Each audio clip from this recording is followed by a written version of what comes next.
Charlotte agarró la nota con un gesto de desesperación y leyó los infantiles garabatos. ¿Qué se ha ido?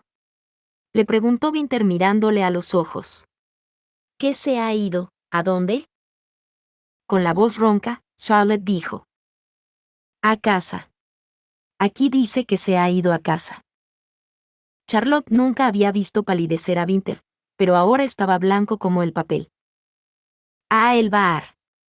Se quedó inmóvil, como si fuese a convertirse en una piedra, después buscó la mano de Charlotte. ¿Habías venido a hablarme de Leila? Sí. Sí, exclamó intentando ordenar sus pensamientos.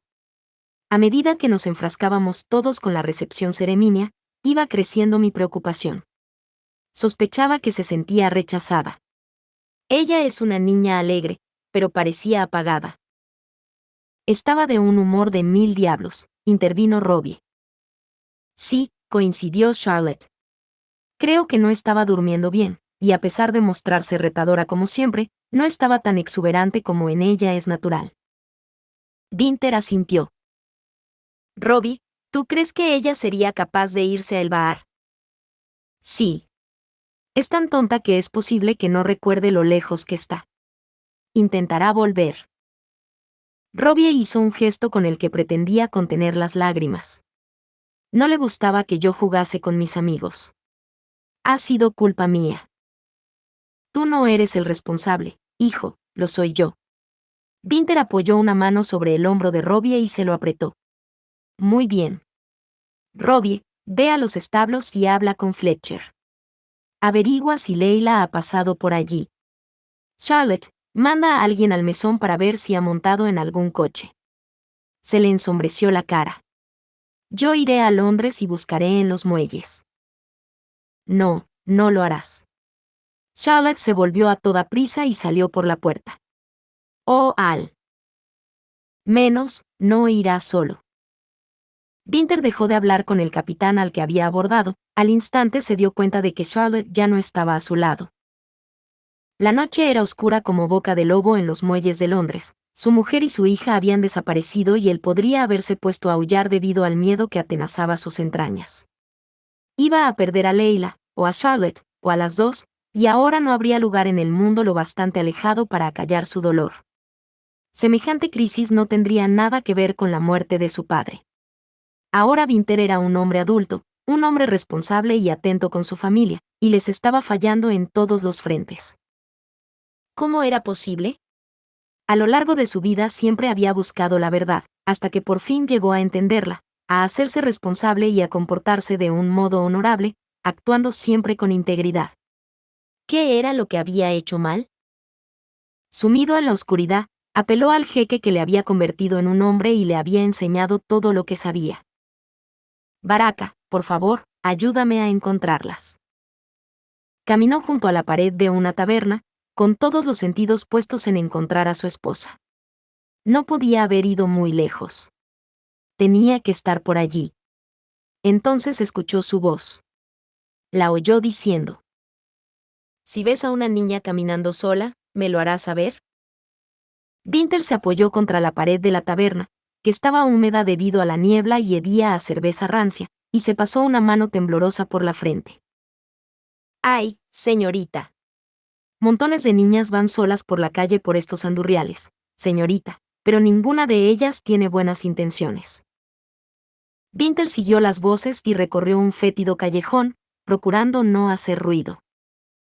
Lo sé, pero esta niña es especial, dijo Charlotte con un deje de urgencia. Es mi hija. Winter colocó sus manos sobre los hombros de Charlotte. ¿Qué estás haciendo, Charlotte? La prostituta dio un tremendo chillido al ver aparecer de repente a Winter y tropezó contra una pila de basura. Charlotte se volvió como si jamás hubiese podido dudar de quién se encontraba a su espalda. Él le pasó un brazo por la cintura, sintiendo la firme combinación de carne y músculo que conformaba el cuerpo de Charlotte. Necesitaba sentirla cerca. Necesitaba a Charlotte. A pesar de estar preocupado por su hija, de haberse sentido aturdido al creer que su esposa había desaparecido, se seguía sintiendo reconfortado por su presencia. Le daba esperanzas. Baraka se habría sorprendido al saber de la fuerza de Charlotte. Esta joven pasa toda la noche en este callejón. La voz de Charlotte parecía serena, como si estuviese acostumbrada a hablar con prostitutas en los barrios bajos de Londres. Ha aceptado buscar a Leila. Winter admitió que Charlotte había tenido una buena idea. Alertar a las prostitutas para que buscasen a Leila. Pero no creía poder resistir a muchas más buenas ideas de ese tipo por parte de Charlotte. No si eso implicaba su desaparición en mitad de la noche. Te pagaré bien, le dijo Winter a la prostituta. Apenas podía ver nada, pues la luz proveniente de la taberna a su espalda era muy escasa, por lo que supuso que para la prostituta él no era más que un hombretón. Pero vio el brillo de sus monedas cuando extendió la mano, y no tardaron en desaparecer dentro de la manga de su vestido. Te daré más si la ves. Pásate por la naviera Ruskin. Estaremos allí. No. Charlotte lo agarró del brazo.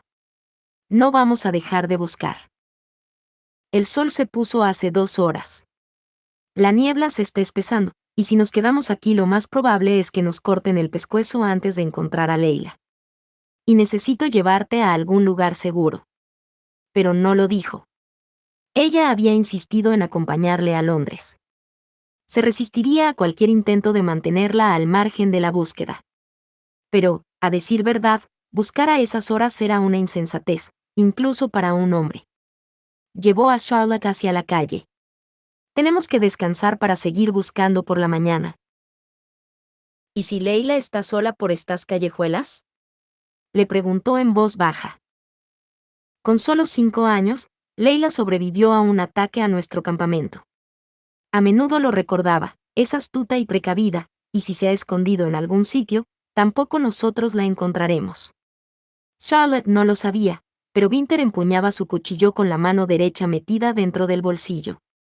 Tal vez ni siquiera esté aquí. La chica que dijo que había montado en el coche que iba a Londres ni siquiera la describió bien. Tal vez Leila se puso una de las pelucas de tu madre. Lo sé. Por supuesto que lo sabía. Leila podía hacer cualquier cosa cuando algo se le ponía entre ceja y ceja. Agarra el faldón de mi chaqueta, le dijo. Vamos a regresar a la naviera Ruskin. Con los 5 sentidos alerta, se adentró entre las sombras más profundas, escuchando los gruñidos de las prostitutas, los ronquidos de los borrachos y el ocasional gemido de alguna alma en pena. Pensar que Leila podía andar por allí, le ponía el corazón en un puño. Por la mañana. Hay luz en nuestro edificio, dijo Charlotte. Pensaba que a estas horas ya se había ido todo el mundo a su casa. Winter miró hacia la blanca fachada de la naviera Ruskin. Ella tenía razón. Una vela brillaba en la oficina de Winter, en el segundo piso. Había alguien allí. Un ladrón, tal vez. O bien se trataba, respiró hondo, del responsable del desfalco. ¿Saldría algo bueno de aquella debacle, finalmente? No hagas ruido, le dijo a Charlotte al tiempo que cruzaba la puerta.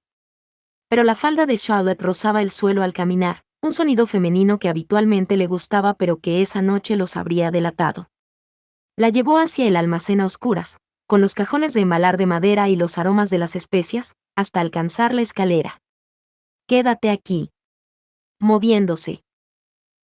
Con el sigilo de un guerrero del desierto, centró toda su atención en el posible delincuente que se había colado en el edificio.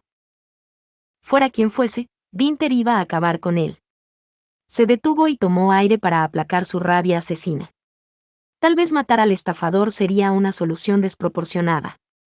Pero dado el miedo que sentía por Leila, la frustración que sentía por no haber podido atrapar todavía al estafador y el incomprensible comportamiento de Charlotte, un baño de sangre no le pareció tan mal. Escuchó el chirrido de una tabla del suelo a su espalda, unos cuantos escalones más abajo, y apuntó hacia allí con el cuchillo en la mano. Winter, susurró Charlotte, poco más que una pálida silueta recortándose contra la oscuridad de la noche. Acabo de reparar en un detalle. ¿Leila sabría llegar hasta aquí? Volvió a guardar el cuchillo. No lo sé. Leila había estado allí cuando llegaron a Londres camino de Austin Park. Manor. Quizá su ingeniosa hija había sabido cómo encontrar algo de seguridad en la empresa familiar. Charlotte le agarró de la mano. Quiero ir contigo. Ahora ya no podía mandarla de vuelta abajo. Incluso él, acostumbrados como estaban sus ojos a la oscuridad, apenas podía ver la multitud de obstáculos. Así que le permitió seguir avanzando con él. Cuando lleguemos arriba, murmuró, hazte a un lado. De acuerdo. Al llegar al pasillo del piso superior, Winter vio que la puerta de su oficina estaba abierta. Sus paternales esperanzas se esfumaron. No se trataba de Leila. Sabía que no era ella. Su hija, siempre alerta, no habría sido tan ingenua para exponerse de aquel modo. Soltó a Charlotte y cuchillo en mano se dirigió hacia la luz. Desde el umbral observó la escena, iluminada por 2 candelabros. Stuart, el inocente primo Stuart, estaba sentado tras el escritorio de Winter, con los anteojos sobre el puente de su nariz, con el libro de cuentas abierto delante de él y un montón de facturas a su alrededor. Winter no hizo ruido alguno, y Stuart estaba en completo silencio mientras trabajaba, pero algún sentido oculto le puso sobre aviso, pues alzó la vista de inmediato. Dio un respingo, esparciendo tinta sobre las páginas del libro, y exclamó: «Primo». Durante unos segundos, casi pareció agradarle que se tratase de Winter. Pero enseguida Winter apreció el sentido de culpa en su mirada, y como colocaba al instante la mano sobre el libro de cuentas. «Esto no es lo que parece». «Ah, no». Deliberadamente, Winter abrió la mano y dejó caer el cuchillo al suelo. «¿Y qué es lo que parece?». Stuart clavó la mirada en el cuchillo, parecía incapaz de volver a mirar a su primo. «Yo no». Tenía una buena razón, sus delgados y huesudos dedos temblaron. «Soy tu primo. No vas a matarme, ¿verdad?». «Si tuviese la intención de matarte», dijo Winter inclinándose hacia adelante, agarrándolo por la corbata y alzándolo de golpe, no habría tirado el cuchillo al suelo. Pasó a Stuart por encima del escritorio. Los libros y todos los papeles cayeron al suelo. El tintero acabó de verterse y Stuart hizo volar la silla con los pies. «¿Y Winter?». Escuchó gritar a Charlotte, pero no le prestó atención. Stewart, su primo, se había aprovechado de Adorna, su madre. Había robado dinero del negocio familiar, el negocio que le había proporcionado un medio de vida durante toda su vida adulta. A Stuart casi se le salieron los ojos de las órbitas cuando Winter lo lanzó contra un archivador y después le agarró por la corbata y empezó a apretar el nudo alrededor de su garganta. «Winter, ¿qué estás haciendo?». Charlotte lo agarró del brazo. «¿Por qué?», le preguntó Winter a Stuart. «¿Por qué le robaste dinero a mi madre?». Una voz de mujer llegó desde la puerta. Él no lo hizo. Winter reconoció aquella voz. Como no iba a reconocerla, era la voz que le había cantado Nana siendo niño. «Suelta a Stuart», le ordenó a Adorna. Él no fue el que desfalcó a la empresa. Winter soltó a Stuart, y no tardó en surgir una desagradable sospecha en su mente. Volvió el rostro hacia la puerta y vio a su madre, vestida con ropa de viaje. «¿Quién lo hizo entonces, madre?». Alzó la barbilla, orgullosa, y dijo: «Fui yo».